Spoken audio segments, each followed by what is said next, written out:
ज़बरदस्त। मुझे तो ख़ैर बहुत खुशी हुई और मैं भी एक्सपेक्ट यही कर रहा था कि ऐसा ही कुछ रिज़ल्ट हो।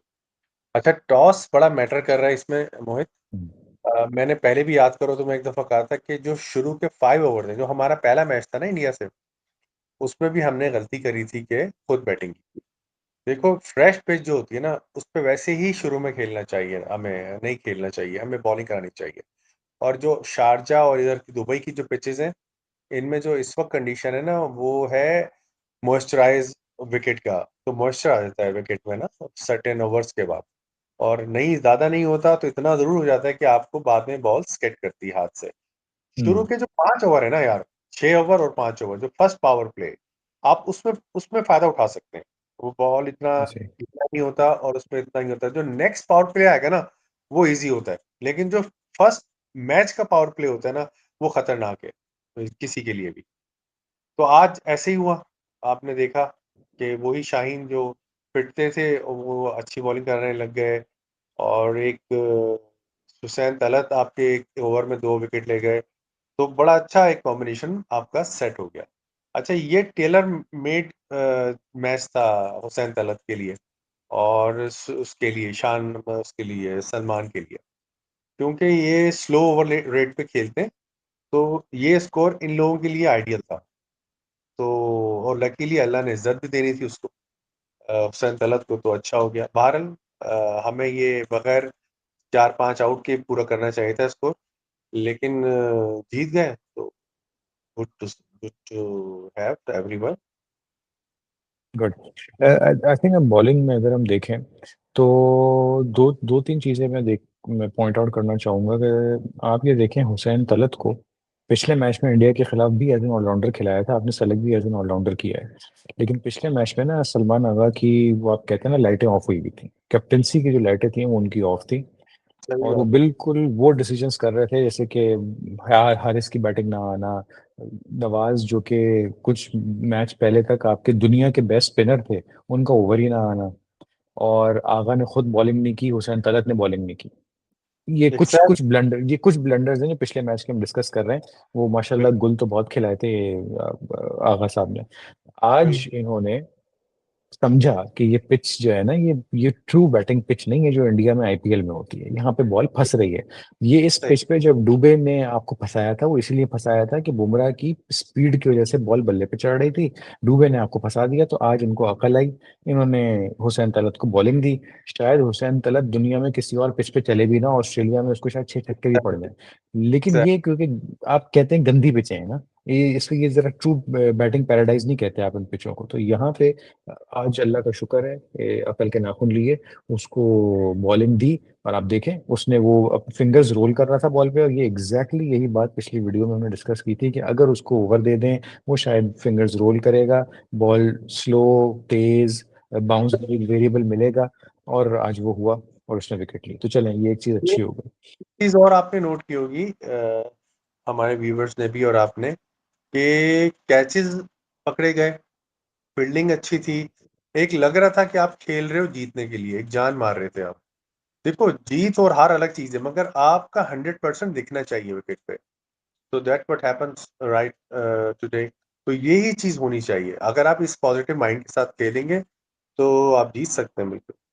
यही बात है मेरे ख्याल में आपकी बैटिंग को आप कह लें या फिर साहिबजादा फरहान और फखर जमान, साहिबजादा का एक डिफरेंट एक लुक हमें नजर आया पिछले मैच से, जो कि इस मैच में उन्होंने वो माइंडसेट कैरी किया, पॉजिटिव थे। बुमराह जैसे बॉलर को उन्होंने टेक ऑन किया, उस वो पे ऑफ भी किया पिछले मैच में, और इस मैच में उन्होंने उस फॉर्म को कंटिन्यू रखा। अच्छी चीज़ ये है कि एक शेल में नहीं गए, वरना हम अमूमन 135 जो चेस करना हम शुरू करते थे वो टुक टुक से शुरू करते थे, और आखिरी वक्त तक टुक टुक ही होता था, और बाज दफा हम वो हार जाते थे। यहाँ पे आपके नोट करें, आपने जो वो तेज रन बना लिए थे ना, उसके बाद आपके पास गुंजाइश बन गई कि आप कोलैप्स को बर्दाश्त कर सकें। टुक इक्वल टुक है। के बाद कोलैप्स बर्दाश्त नहीं होता आपसे। ये ये पॉजिटिव अप्रोच की वजह से हुआ है। अगर आपके जी, 6 ओवर में 50 नहीं बनते हैं ना, और ये 10 ओवरों में 50 होते, तो फिर नहीं बनता आपसे ये। नहीं बनता, फिर नहीं होता आपसे।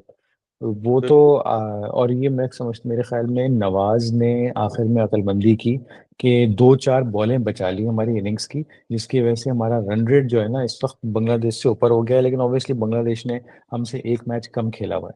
लेकिन चलें, हमारा रन रेट इस वक्त 0.2 मेरे ख्याल में हो गया है, और बांग्लादेश का जो है वो रन रेट जो है वो है 0.1, हमारा है 0.2, इंडिया 0.6। कल के मैच के बाद ये देखना पड़ेगा कि बांग्लादेश कहाँ लैंड करता है। मेरे ख्याल में कल का मैच पाकिस्तान के लिहाज से बांग्लादेश को हारना चाहिए बड़ी मार्जिन से। अब देखें, यहाँ पे गेम हो सकती है पाकिस्तान टीम के लिए। अगर इंडिया बांग्लादेश से इस तरीके से हार जाए कि बांग्लादेश का रन रेट बेहतर हो जाए, तो हम्म। पाकिस्तान के लिए बहुत मुसीबतें हो जाएंगी। पाकिस्तान को सिर्फ बांग्लादेश को हराना नहीं होगा, बल्कि फिर रन रेट और मैथमेटिकल कैलकुलेशन खुल के सामने आ जाएगी। पूरा आपको अलजेब्रा का पेपर देना पड़ जाएगा क्वालिफाई करने के लिए। पाकिस्तान को सूट ये करता है कि इंडिया बहुत टाइट डिफीट दे बांग्लादेश को। लेकिन मेरे ख्याल में बांग्लादेश इस वक्त जो क्रिकेट खेल रहा है ना, वो इस मूड में नहीं होगा। जी जी जी, बहुत अच्छी क्रिकेट खेल रहा है। बांग्लादेश के बैट्समैन को स्पिन खेलनी भी आती है।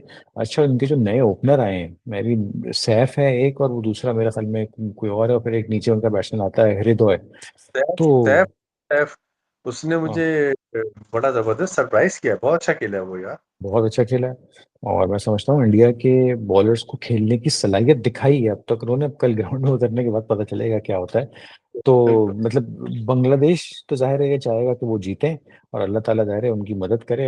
हम किसी के लिए बुरा नहीं चाह सकते। लेकिन हाँ, हम अगर सेल्फिश होकर पाकिस्तान के लिए जाहिर है हम सोचेंगे कि पाकिस्तान इंडिया फाइनल लगे एक दफ़ा दोबारा। उसके लिए आई थिंक ज़रूरी है कि इंडिया कल बांग्लादेश को हराए, रन रेट कम हो, बांग्लादेश का कॉन्फिडेंस थोड़ा डेंट हो, ताकि पाकिस्तान को फायदा हो। देखो, बांग्लादेश कोई बहुत अनहोनी होगी अगर बांग्लादेश जीत जाए। बहुत कोई मेरे लिए बहुत बड़ा सरप्राइज होगा। देखो, कुछ भी है, इंडिया की टीम ना बहुत आगे है। और दूसरा, इंडिया ऐसा नहीं लेगा कल के मैच को, इजी नहीं लेगा, ये बात ध्यान में रखें आप। हम्म। उसके लिए भी परेशानी है। अगर वो हारता है ना, तो ऐसा नहीं इंडिया कि वो, नॉकआउट हो सकता है अभी। एग्जैक्टली एग्जैक्टली, क्योंकि हम्म। उसका मैच श्रीलंका से है।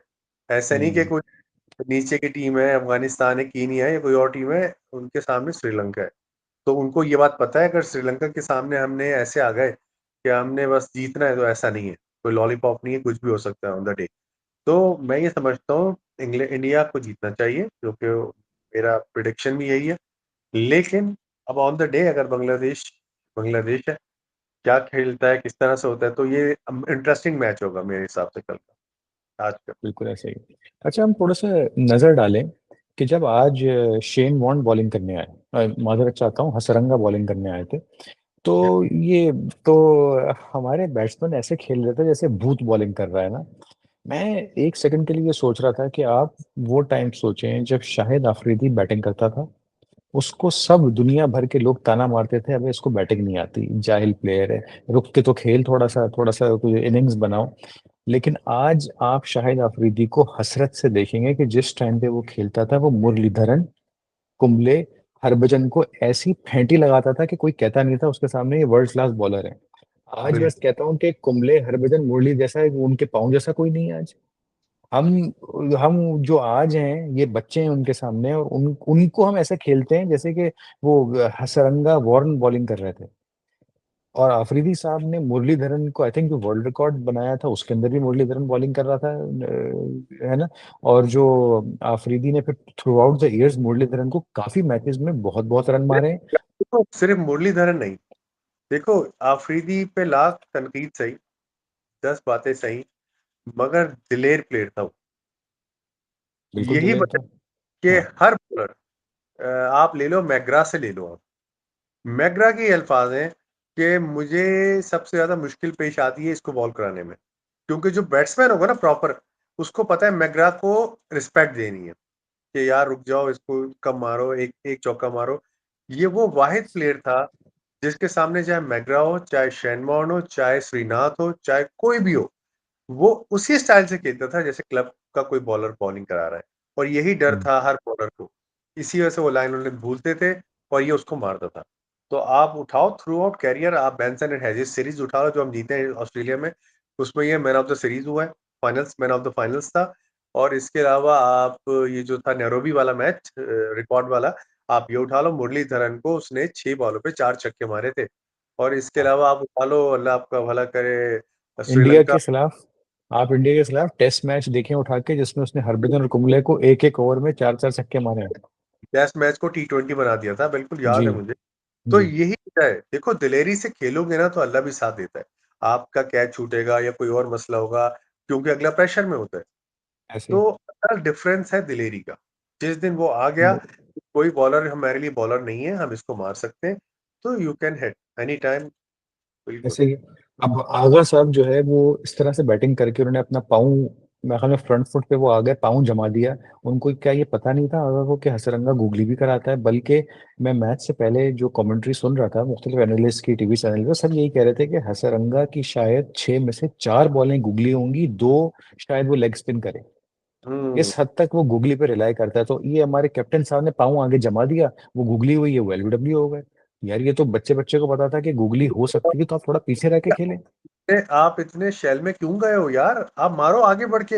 आप उसको टर्न ही मत होने दो बॉल को यार। आप कम से कम दिल से तो खेलो। और इतना कम स्कोर था, अगर ये एक आध 6 मार देता, यकीन करो प्रेशर आ जाता ऑटोमेटिकली उन पर। तो ये आप देखें, हाँ, दिया। ये माइंडसेट का गेम है, वरना यही सलमान आगा था जिसने राशिद को स्वीप पे छक्का मारा था पीछे ट्राई सीरीज के अंदर। भूल जाते हैं यार आप, मैं यही हैरान होता हूँ। अपनी परफॉर्मेंस खुद भूल जाते हैं आप। अच्छा, यस। दूसरा ये जो हुआ है आउट आपका फखर जमान, ये भी बेचारा इस चक्कर में हो गया कि उसको बॉल सर पे जो लगी है बड़ी खतरनाक लगी थी। वो हम्म। बॉल नहीं लगी थी उसके, तुमने उसके बाद देखा कि वो परेशान रहा, टेंशन में खेला है वो काफी देर तक। देखें वो जो ये बॉलर वजह था थी। वो 150, 145, 150 के करीब बॉलिंग कर रहा था, और वो बॉल बगैर बल्ले ग्लव्स पे लगे, हेलमेट पे लगी है, डायरेक्ट स्ट्रेट। तो जाहिर है वो उसका एक इम्पैक्ट होता है। अ, तो बहरहाल मैंने जो है ना, जो जो मैं अफरीदी के 2 शॉट याद कर रहा था बस आज में। 2009 T20 वर्ल्ड कप, मुरलीधरन के साथ आपका मैच चल रहा है। एक उसने लेग साइड पे स्लॉक स्वीप पे छक्का मारा मुरलीधरन को। अगली बॉल मेरे ख्याल में थी गालिबन, या आगे पिछली बॉल थी, अगली बॉल थी कि उसने विकेटें छोड़ी और फिर कवर के ऊपर से मारा। तो जी ये जी। ठीक है, ये शॉट मेरे जहन में नक्श हुए हुए हैं, जो कि उस वक्त हम कह रहे थे यार क्या खेल रहा है। आप ये देखो, टाइम देखो मारा कब। अगर ये उस वक्त ये मिडिल आया था, अगर ये उस वक्त नहीं मारता ना, तो आप मैच हार जाते। T20 वर्ल्ड कप आपका जो ख्वाब था वो नहीं जीत पाते आप बॉस। उसने वो ऐसे मैच श्रीलंका को जो मारा है ना, वो इसीलिए जीतवाया है कि आपने तेज खेला बीच में। आपने मुरलीधरन को मुरलीधरन नहीं समझा। आपने नहीं अगर ये समझा। सोचा होता कि मैं 4 ओवर 0 पे खेलूंगा, अगले वालों को मारूंगा, और उसमें आप आउट हो जाते थे। तो ये वो चीज जब आपकी खत्म नहीं होगी तो आप नहीं जीत सकते। नहीं जीतेंगे तो सही बात है, और अल्लाह का शुक्र है कि आज मैं कहूंगा हमारे ओपनर्स ने हमें गेम बना के दिया। अगले मैच में पाकिस्तान हम्म। वर्सेस बांग्लादेश, क्या हम्म। चेंजेस मुतवक्को हैं? मैं अगर सजेस्ट करूं फिर आप बताइएगा। मुझे ऐसा लग रहा है कि हुसैन तलत को आपको खिलाना चाहिए। अच्छा, इंटरेस्टिंग चीज, प्लेइंग 11 में हम आते हैं, एक एक चीज मैं भूल गया डिस्कस करना। हुसैन तलत की बैटिंग आज बनती थी, उस पोजीशन पे बिल्कुल सही पोजीशन पे आया। क्यों? क्योंकि अब मैच फंस गया था, टारगेट ये आपके सामने था। अब आपको छक्के नहीं चाहिए थे, अब आपको बस रना बॉल चलाना था। अब ये बिल्कुल पूरा सही मैच, फैसले का मोहित पूरा मैच टेलर मेड था। टेलर मेड इसके था। लिए हाँ हाँ। ओवर कराने आया, वो बेस्ट टाइम था ऐसे बॉलर के लिए। और जिस वक्त ये बैटिंग करने आया, वो बेस्ट टाइम था ऐसे बैट्समैन के लिए। बिल्कुल तो ऐसे। ये सही हुआ उसके लिए। हाँ, लेकिन मैं पता नहीं हमारी वीडियो टीम मैनेजमेंट तक पहुंचती है नहीं पहुंचती, कि ये वो कान खोल के सुन लें कि आइंदा इसका ये मतलब नहीं है कि इंडिया वाली सिचुएशन दोबारा हो तो आप हुसैन तलत को भेज दें। नहीं, हुसैन नहीं, तलत एक एक तरीके का प्लेयर है, बहुत अच्छा खेला उसने, फुल क्रेडिट टू हिम, आज का man of the match Hussain Talat है। लेकिन दोबारा अगर आप 10 पे 1 होंगे इंडिया के खिलाफ, सॉरी 10 ओवर में 1 आउट होंगे 100 रन के ऊपर, आप हुसैन तलत को नहीं भेजेंगे। वो ऐसे हुसैन तलत का गेम नहीं है। ठीक है। बिल्कुल ऐसे। चले, ये मैंने कहा एक पॉइंट रजिस्टर कर दें, शायद दूसरा कोई एक कुछ। दूसरा एक चीज और ऐड करना चाहूंगा मैं। जी। ये मैं अपने बॉलर्स जो है ना, स्पेशली इब्रार साहब, मैं इनको समझाना चाहूंगा, भाई गरूर नहीं करो यार। अभी तुम्हारी उम्र, हम्म। तुम्हारा कैरियर अभी शुरू हुआ है। अभी तुम विकेट, तुम ये क्या स्टाइल शुरू कर दिए यार? ये मैं पता नहीं, अजीब अजीब स्टाइल कर रहा होता है। मुझे बुरा लग रहा होता है यार कि आप किसी को तज़ीक कर रहे हो। अभी आप इतने बड़े बॉलर नहीं बने यार। पहली बात तो ये, सत्येंद्र मुश्ताक ने आज तक ऐसी हरकत नहीं किया कि यस आप ऐसे यस। स्टाइल, दोनों हाथ अपने रख कर कि चल भाई चल बाहर निकल। अबे भाई अभी रुक जाओ यार, अभी तुम बच्चे हो यार, क्यों ऐसी हरकतें कर रहे हो? अल्लाह को पसंद नहीं है करूँ। अभी सही तुम्हें बात। बहुत बड़ा बॉलर बनना है यार, डाउन टू अर्थ रहो।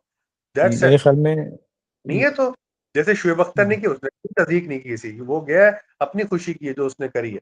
तो आप उस तरह ऐसे से करो, कोई मसला नहीं है। ये क्या दूसरे को आप टॉन्ट कर रहे हो आउट करने के बाद? उससे पहले उसने 3 छक्के मारे हो भले, लेकिन जब आपने आउट कर लिया आपने हरकत ही शुरू कर दी। इस तरह नहीं नहीं करना नहीं, चाहिए। ये मेरे ख्याल में गैर मुनासिब है। और आज मेरे ख्याल में अल्लाह ताला ने इसकी इज्जत रख ली, वरना हसरंगा इसको छोड़ता नहीं मैच ये जीतने के बाद। आई एम टेलिंग यू, मुझे खुद यही था। मैंने कहा यार इसने गलत किया हरकत।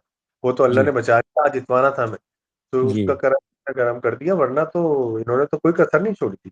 जी जी, बिल्कुल ऐसे, बिल्कुल सही कह रहे हैं। तो इस नोट पे अब मुझे ये बताइए कि अगले मैच में हम ये बात कर रहे थे कि क्या 11 होनी चाहिए। मैं एक सजेशन दे रहा था, फिर आप बताइएगा। देखिए, हुसैन तलत को होना चाहिए टीम में, क्योंकि वो एक, ये जो पिचेस हैं, इन पिचेस के लिहाज से मैं कहता हूँ एज अ बैट्समैन छोड़े, उसके एज अ बॉलर आपको वो जो 2 ओवर 8वें 10वें 12वें ओवर के करीब वो 2 ओवर आपको चाहिए, आप उसको बिल्कुल है। खिलाएं। और बैटिंग में अगर आपके सामने आप चेज कर रहे होंगे ना, तो हुसैन तलत की वैल्यू बहुत ज्यादा बढ़ जाती है। टारगेट सेटिंग में मैं उसको वो क्रेडिट शायद नहीं दूंगा, चेज करने में, क्योंकि आपको टारगेट आपके सामने होगा, बाकी सब बैट्समैन मारें। 150 तक के टारगेट में तो लाजमी, लाजमी लाजमी, बिल्कुल ठीक है। लेकिन मैं ये कहूंगा कि हसन नवाज को भी आना चाहिए। अब आप पूछेंगे यार हसन नवाज किसकी जगह पे आएगा अगर हसन तलत खेल रहा है, तो मेरे ख्याल में अगर सलमान आगा बैठ जाए तो हसन नवाज आ जाए। देखो तुमने तो कॉम्बिनेशन बता दिया कि जो मैच विनिंग पोजीशन, मगर सवाल ये पैदा होता है कैप्टन को हम निकाल नहीं सकते बॉस। हाँ, तो मजबूरन मुझे लग रहा है लाठी गिरेगी। हाँ, मुझे लग रहा है कि ये लाठी आके गिरेगी अयूब, सलमान अयूब के ऊपर, हम्म, साइम अयूब के ऊपर। मुझे लग रहा है कि शायद साइम अयूब अब ड्रॉप होंगे और ये जो है हसन नवाज को लेकर आएंगे। आपको क्या ख्याल है, आपका क्या ख्याल है, क्या होनी अच्छा चाहिए प्लेइंग 11? पॉइंट आउट किया आपने, बिल्कुल मैं आपकी बात से एग्री करता हूँ। और अगर इस तरह करना मकसूद होगा ना, तो मैं ही समझता हूँ कर लेना चाहिए। हम्म वजह यह है उसकी कि साइम अयूब अभी बहुत ज्यादा डिप्रेशन में है। मैंने उनको फील किया है। अभी वो फिलहाल वापस आने वाली नहीं है। और ये बेस्ट ऑप्शन होगा फिलहाल हसन नवाज को लाया जाए, और हसन नवाज को ये कहा जाए कि तुम्हारा नंबर हम चेंज कर रहे हैं, तुम्हें हम वन डाउन ला रहे हैं, और तुमने अपनी गेम करनी है जो तुम करते हो। तुम्हें बिल्कुल ऐसी, हम तुम्हें जो ये नहीं कहेंगे कि तुमने रोकना है। जो तुम्हारी अपनी गेम है वो तुम गेम करो, वन डाउन खेलो। सेम प्लानिंग रखें, कोई चेंज नहीं मारे सिवाय साइम और उसके हसन नवाज बिल्कुल सही है। अच्छा, मेरा थोड़ा सा ओपिनियन इससे थोड़ा सा जो मुख्तलिफ ये है कि ताइम अयूब को तो बिल्कुल आपने बिल्कुल राइटली कहा कि कॉन्फिडेंस में नहीं है, लेकिन हसन नवाज का भी थोड़ा सा ना कॉन्फिडेंस का फुकदान है। शायद वन डाउन पे आके ना उसके ऊपर वो प्रेशर रहेगा कि यार अगर अब मैं आउट हो गया तो मुझे रन बनाने पड़ेंगे। तो ये जो आपका चौथा नंबर था ना, चौथा या पांचवा नंबर, वो आप हसन नवाज को दें कि जब आपको, अब आपको पॉजिटिव सोचना है ना, तो आप ये सोचेंगे प्लानिंग के अंदर कि इंशाल्लाह हमें दोबारा अच्छा स्टार्ट मिलेगा। हम दोबारा से 6 ओवर में 60 करेंगे, 10 ओवर में 100 90 करेंगे, और उसके बाद आई थिंक हसन नवाज को आना चाहिए। यही, uh, that's what I am telling you. हाँ, डजंट मैटर कि आप किस नंबर पे भेज रहे हैं, लेकिन मैं ये कह रहा हूँ चेंज मारें साइम अयूब से हम्म, हसन नवाज। बिल्कुल सही, और बिल्कुल सही। उसको, और उसके लिए पता है डिप्रेशन मसला नहीं है हसन हम्म नवाज के लिए, एज आई नो हिम। देखो मैंने जितने भी उसके पिछले मैचेस देखे हैं, 3 मैचेस में 0 पे आउट हुआ था। चौथे में हम्म जब आया उसने 6 मारे, तकरीबन 5 छक्के मारे थे उसने उस मैच में, और अच्छा खासा उसने मार लगाई है। तो मेरे हिसाब हम्म। से ये टास्क दिया जाए कि आपने मारना है, आपने रोकना नहीं है, आप अपनी गेम खेलो। तो वो किसी भी मैच में आपको सिंगल हैंडेडली जितवा सकता है। और उसके अंदर पावर है, देखो साइम अयूब के पास वो पावर नहीं है जो इसके पास है। ये आराम से खड़े खड़े 6 छक्के मार सकता है, इस तरह का बैट्समैन है। तो मैं खुद इस पे जाऊंगा। एक चेंज चाहिए बॉस आपको, साइम अयूब की जगह हसन नवाज। बिल्कुल सही। और मेरे ख्याल में साइम अयूब के साथ ये ज्यादती है कि आप उनको वन डाउन खिला रहे हैं। अब हाँ ये प्रॉब्लम सेलेक्टर्स की, कैप्टन की और कोच की है कि ओपनर कौन होगा, लेकिन सिर्फ साइम अयूब की अगर मैं बात करूँ ना, तो उसका मिडिल ऑर्डर का गेम नहीं है, माजरत के साथ। बिल्कुल वो बिल्कुल। स्पिनर को नहीं खेल सकता। फील्डिंग खुलने के बाद उसके अंदर वो कैपेबिलिटी नहीं है कि वो गैप्स में मारे और वो हर बार छक्का मार सके जब 5 फील्डर 4 फील्डर बाहर खड़े हों। वो तो एडवांटेज उठाता है फील्डर्स की जब वो रिंग के अंदर होते हैं। वो तो पावर प्ले का बिल्कुल एडवांटेज उठाता है और वो पावर प्ले के अंदर 50 मार देता है और फिर वो 20-30 करके 60-70 रन करके अपना इनिंग्स मुकम्मल करता है। तो हंड्रेड। मेरे ख्याल में वन डाउन तो उसकी जगह है नहीं। अब वो बाद में, अब आप सोचें कि आपको फखर को चलाना है ओपनर, आपको साइम को चलाना है। अभी मेरे हिसाब से फिलहाल ये बेस्ट है ओपनर पेयर जो आज था। कम से कम इस आने वाले टूर्नामेंट में तो हमें यही लग रहा है कि अब ये फखर और साहिब ज्यादा ही होंगे। साहिब ज्यादा ने तो अपनी जगह पक्की कर ली है। हाँ साइम, हाँ, साइम को जो है ना मेरे ख्याल में डोमेस्टिक खेलनी पड़ेगी हाँ, ताकि वो अपनी फॉर्म रीगेन करे। बिल्कुल ऐसे ही है। चलें, towards the end of the video हम प्रिडिक्शन ले लेते हैं कि संडे को दो फाइनलिस्ट कौन नजर आ रहे हैं आपको। पाकिस्तान इंडिया। पाकिस्तान चल। इंडिया। हम्म। अच्छा, इंशाल्लाह। अच्छा, मैं चांस लूंगा और मैं प्रिडिक्शन कहता हूँ कि शायद इंडिया फाइनल में ना हो। ओके। लेट्स। इस वक्त जाहिर है, इस वक्त ऑन पेपर लग नहीं रहा, लेकिन आप कह लें शायद मेरी प्रिडिक्शन से ज्यादा मेरी ख्वाहिश है। अच्छा इंडिया नहीं तो कौन? मुझे लग रहा है बांग्लादेश पाकिस्तान। ओह, जबरदस्त। हाँ। ये ऐसा होता है तो मेरी तरफ से आपको सर चार्ट फ्री। हाँ अभी अच्छा, शायद ये थोड़ी एक प्रीमेच्योर प्रिडिक्शन हो, मुझे ये नहीं पता कि अभी रन रेट की कैलकुलेशन मैंने नहीं की कि और बांग्लादेश होता पे कितनी। है मोहित भाई, प्रीमेच्योर बेबीज भी तो होते हैं। आ, चलते हैं। ये वो प्रीमेच्योर बेबी होगा जो हम सब देखना चाहेंगे, क्योंकि अगर इंडिया ही फाइनल से निकल जाए तो नो, खैर नो डाउट इंडिया की टीम डिजर्व करती है, तो नो डिसरिस्पेक्ट वहां पे, लेकिन एक मैं एक बात कह रहा हूँ कि अगर इंडिया ही निकल जाए तो बिल्कुल बहुत हो, हैरानी की बात हो जाएगी। बिल्कुल हो सकता है। हाँ, चलें इसी नोट पे आज की हम वीडियो खत्म करते हैं। इंशाल्लाह कल इंडिया वाले मैच के बाद कनेक्ट करेंगे, देखते हैं इंडिया बांग्लादेश का मैच कैसा रहता है। तो all the best to both the teams. All हमारी द तरफ से अल्लाह हाफिज।